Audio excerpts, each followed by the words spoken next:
Muy buenas noches y bienvenidos a este primer gran especial de City TV, de Mucha City. Es un gusto estar aquí con todos ustedes en la Fundación Gilberto Alzate Avendaño para saludar y para conversar con un grande.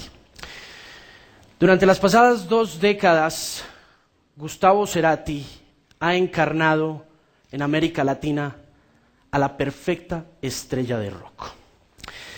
Su carisma, su habilidad en la guitarra, la poesía de sus letras, unidas a una imagen siempre vanguardista y a un halo de misterio, perfeccionismo y sensualidad, lo han convertido en una figura imprescindible en la cultura y en la sensibilidad pop de nuestra América Latina. Su hambre de poesía mezclado con una sed de esa melodía perfecta han gestado himnos de radio, congregaciones masivas y generado revoluciones continuas en el rock hecho en nuestro idioma. Desafiando siempre nuestro corazón colectivo musical, pulsando nuestras más íntimas fantasías, paseándose inmoralmente por nuestros deseos más secretos y haciéndonos creer en cosas imposibles. Veo las cosas como son. Vamos de fuego en fuego hipnotizándonos. Y a cada paso sientes otro déjà vu, ¿o no?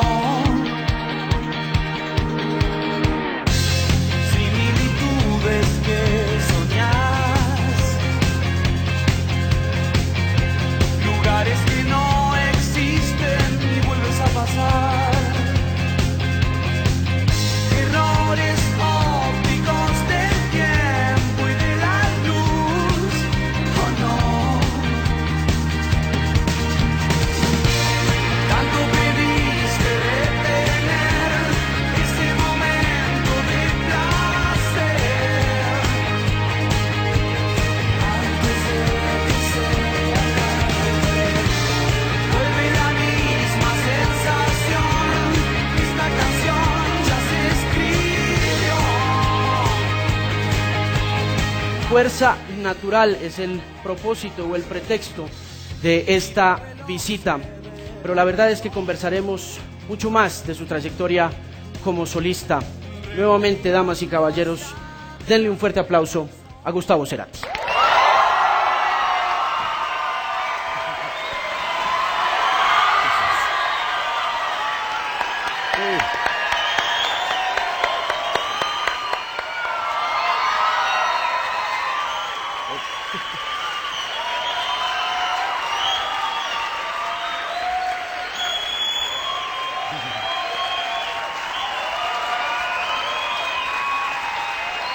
Bienvenido a Bogotá nuevamente. Es un gusto. Bienvenido.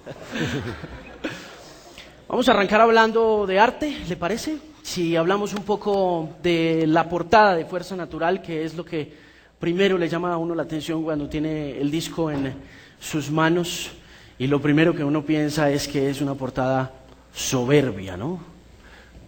Bueno, es un lindo adjetivo. Puede ser también para algunos rara, quién sabe. ¿En qué consiste? ¿De dónde sale la idea del caballo, de montar el caballo sobre la ciudad, volando? Bueno, un poco está tributando las tapas de lo que yo siento que es como la época dorada de las tapas en el rock.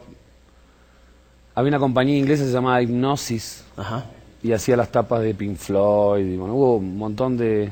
Capitalizaron la gran mayoría de tapas de esa época, que era de mucha absorción mía musical.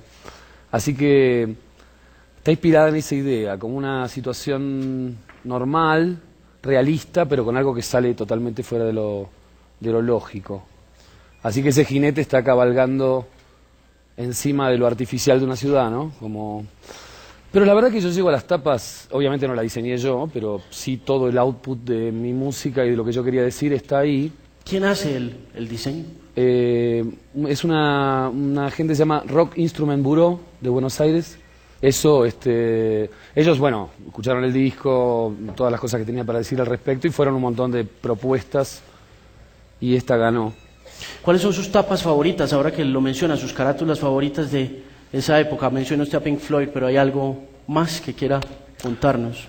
Y Hipnosis fue una compañía que sentó los precedentes de lo que es una tapa en el rock. Igual estamos hablando de vinilos, ¿no?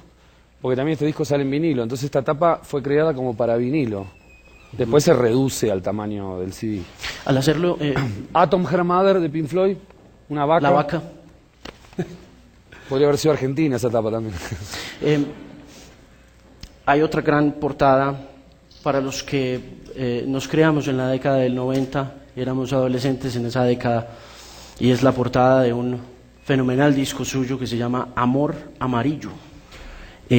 Pero es muy minimalista, ¿no? Es Sí. amarilla completamente, con 2 tonos Y un agujero. y un agujero. ¿De dónde salió también esa idea? Y bueno, en Buenos Aires hay un diseñador muy bueno que se llama Alejandro Ross. Él hizo varias de las tapas mías con Soda y también como solista. ¿Hizo Sueño Estéreo?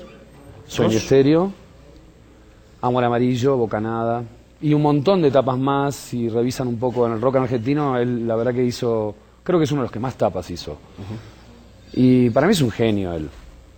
Yo le dije, quiero un agujero y se llama Amor Amarillo, ya está. Y mínimo. Ya me dijiste cómo tiene que ser la tapa, me dijo, listo. Bueno, y Siempre Soy, su cara en Bocanada lo vimos oscuro, azul, oscuro, una bocanada de humo rodeando todo el espacio, y después aparece Siempre Soy, que es como una acuarela. Es una pintura de un pintor argentino que se llama Diego Gravinese. Es una pintura que tiene como 2 metros, una cosa así, es grande, a partir de una foto.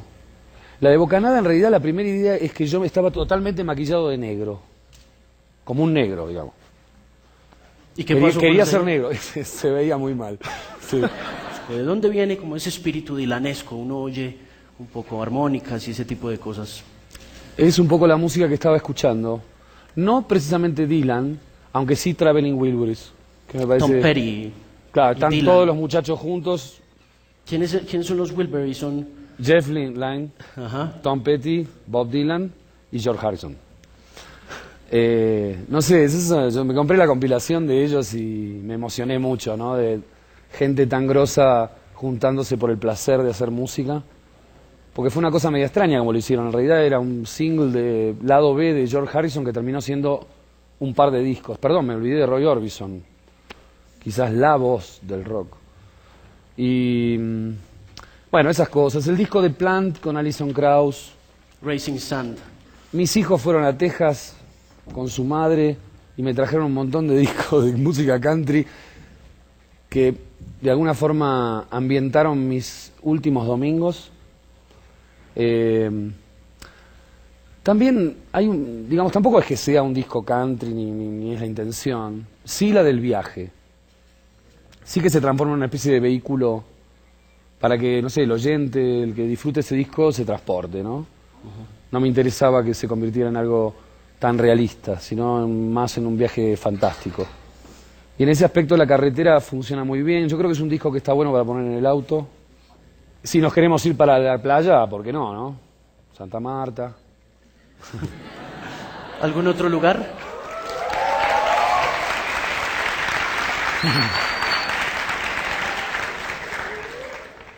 Parque Tayrona. Parque Tayrona. Es bravo. Bueno, y está entonces también el vínculo con los aires de La Pampa, ¿no? Que había una cosa, era una cosa que usted experimentó un poco cuando hizo Bocanada, cuando hizo Raíz, que es uno de los grandes temas de ese álbum. Es que yo empecé tocando folclore, entonces hay cierta cosa de recuperar eso y a veces lo consigo. En este caso Cactus creo que es el tema, digamos, que está más influenciado. Hay pampa, hay estratosfera, hay qué sé yo, hay varias imágenes, pero todas están como en una especie de trayecto, ¿no? De todas maneras también así como la tapa tiene algo de reminiscencia de eso que decía antes, ¿no? De esa época, también hay en la música flotando algo de eso.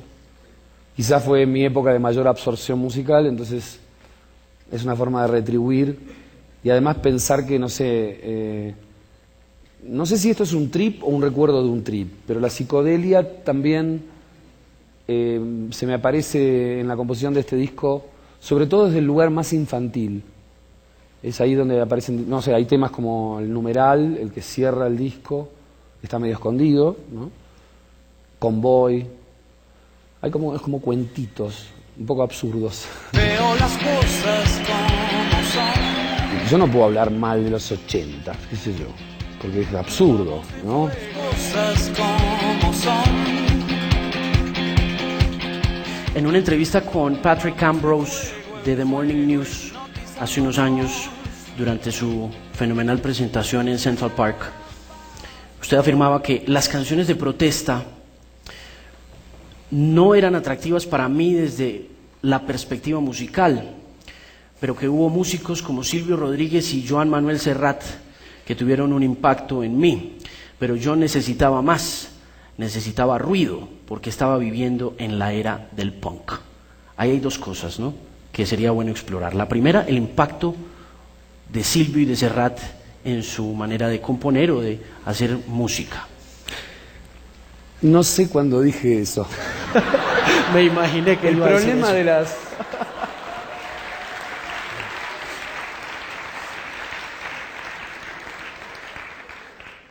Teóricamente debería decir que yo también estoy buscando el unicornio azul por ahí.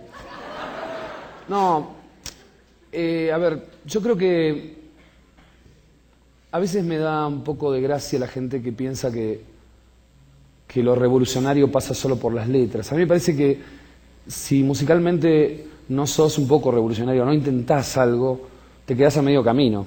De todas maneras hay grandes trovadores y gente que escribe fantástico sobre el lugar de la denuncia y mezclándolo con poesía, como hacen estos dos autores que me acabas de decir, que son buenísimos. Hace rato lo escuché más,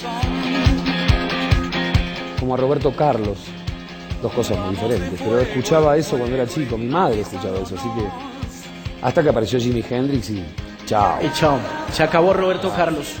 Pensé que se había roto el equipo, ¿no? Dije, ¿qué es esto? Y ahí entré directo al rock. Similitudes que soñar. Creo que todo me influencia, ¿viste? Hasta lo que no me gusta. Porque hasta las cosas que no me hacen la vida mejor. Hay músicas que no te hacen la vida mejor. ¿Qué cosas no le gustan? Y el eurodisco no me gusta. El eurodisco, el italodisco del Esa 80. cosa, ¿no? Espantosa. Pero sin embargo, no puedes decir de que lo que hizo Pet Shop Boys con ellos sea malo. Entonces, todo eso también es muy relativo. En todos los géneros musicales hay gente que hace cosas muy valiosas, ¿no? Desde la cumbia hasta el rock más duro. Así que trato de estar atento a todo. Tampoco es que tengo mis preferencias, pero no me cierro, ¿viste? Porque, qué sé yo, a veces los discos que menos pienso funcionan como disparadores. Bueno, y está el tema entonces, descartando el tema de Silvio y de Joan Manuel y lo de Roberto Carlos, lo de la era del punk y la era de Joy Division, el post-punk, el New Wave y la influencia del New Wave, del post-punk, de Joy Division, de todo lo que pasó a finales de la década del 70 en usted. En 1992, si no estoy mal, usted comienza a hacer la transición musical después de la grabación de Canción Animal con Soda Stereo y comienza a incursionar como solista al lado de Daniel Melero en un álbum que se llama Colores Santos. Hablemos del punto de partida en solitario con Daniel Melero. ¿De dónde salió la colaboración? A Daniel lo conozco desde el primer disco. Aquellos que conozcan el primer disco de Soda Stereo, hay no solo una intervención sonora de él, tocaba sintetizador con un solo dedo, siempre ha tocado con un solo dedo, sino que además hay una canción de él, que es Trátame Suavemente. En ese momento, Federico Moura, el líder de Virus, fue productor de ese disco. Hace rato que quería hacer una versión de esa canción y como con Daniel éramos medios amigotes, me la dio. Parece que la había negado a muchos, a mí me encantaba ese tema. Y tuvimos una relación así de encuentros y desencuentros con Daniel, pero yo tengo una gran admiración de él como artista, y en algún momento de la vida nos volvimos a juntar, y eso fue alrededor del 90. Y empezó a participar así activamente conmigo, además de una amistad muy potente que emprendimos ahí, ¿no? ¿Pero eso fue un divertimento al principio? Nunca me reí tanto en mi vida como con él. ¿Y usted ya estaba pensando en su camino como solista en aquel momento cuando se reúne con Daniel? No. Pero nos convertimos en una especie de usina que sacaba temas sin parar, nos divertíamos mucho. Era el momento de comenzaba la estética y la tecnología del sampler. Yo tenía un aparato que se llamaba MPC 60 de Akai y lo estaba manejando muy bien, pero hasta ese entonces hacía baterías, porque parecía haber sido creado para eso. Cuando empecé a agarrar trozos de canciones y descubrimos, se nos abrió el mundo como al hip hop, digamos, eso. Entonces fue una fuente inagotable de ideas que terminó en un disco que ni siquiera pensábamos que íbamos a hacer. Y Colores Santos es eso, un disco hecho totalmente por deseo y sin ningún tipo de planificación anterior. Pero yo seguía adelante con Soda Stereo. Y él incluso era parte del grupo cuando tocábamos en vivo. Hasta que, bueno, cada uno después siguió por su lado. De alguna manera la electrónica en los 90 fue un poco el punk también, a mi manera de ver. Ya cualquiera puede hacer un disco, lo que no significa que sea bueno, pero tenés las herramientas para hacerlo y de alguna manera, qué sé yo, cuando un grupo inglés como The Orb metió en el chart un tema de 45 minutos, me parece punk. Claro. Entonces abracé eso, qué sé yo, y la verdad que me entusiasmo, son juguetes, pero son también solo eso, uno empieza por... Es como cuando te metes por primera vez en el Facebook, ¿no? Decís, wow, mirá, subo todas las fotos que tengo. Después te baja un poco la situación, ¿no? La tecnología tiene como eso, un primer efecto atractivo y luego hay que bajar los decibeles. Ya, para mí la electrónica en realidad es algo totalmente cotidiano en la música. Creo que no hay disco que no sea grabado con electrónica, ni el más folclórico que haya, o sea que está en nosotros eso, ¿no? Es tan humano. Se reciclan los 80s un poco. La semana pasada estuvo aquí Peter Hook de New Order y conversando con Peter Hook decía que yo le preguntaba a él por qué los muchachos, los jóvenes de la actualidad han regresado en masa y de manera muy cyberpunk en esta ocasión a las melodías de New Wave que nosotros escuchamos en la década del 80. Y Peter decía, hombre, es que no estuvieron ahí porque fueron vergonzosos los 80, sí. pero sí fueron vergonzosos, hombre. En realidad, usted estuvo ahí. Sí. Soy de esas personas que no puede escapar porque hay fotos por todos lados. Eso. Algunos pueden esconderlas de ustedes, pero yo no. Y era bastante ridículo todo. Qué sé yo, pero al menos había una intención también de novedad, ¿no? Era parecía como la música del futuro. Y lo es, ¿no? De alguna manera, porque... Era duro. Todo lo que sonaba era duro. Los redoblantes eran duros. Todo había que pegar así. Después cambió un poquito el grupo en los 90, pero los 80 eran un poco así, ¿no? Una dureza que tiene cosas rescatables, por supuesto. El acento que van poniendo los cambios musicales también recupera cosas que se quedaron en el pasado. En el 80 hubo cosas increíbles que no fueron tan vistas y hoy hay muchas bandas que lo toman, ¿no? Supongo que no es el caso mío, pero... Sí, yo no puedo hablar mal de los 80, qué sé yo, porque es absurdo, ¿no? Me parece que fue un momento donde yo empecé por primera vez con una banda y hay muchas cosas que dice que están enclavadas en ese lugar. Así que, no sé, lo tomo como un aprendizaje, pero es verdad lo que dice él, ¿eh? La mayoría adora las cosas porque no estuvieron ahí. Veo las cosas como son. ¿Usted sabe cuánto tiempo llevo yo esperando hacerle esta pregunta sobre esta canción. Yo llevo 10 años esperando hacerle esta pregunta. Dios mío. Sin anestesia, vamos. Sin anestesia.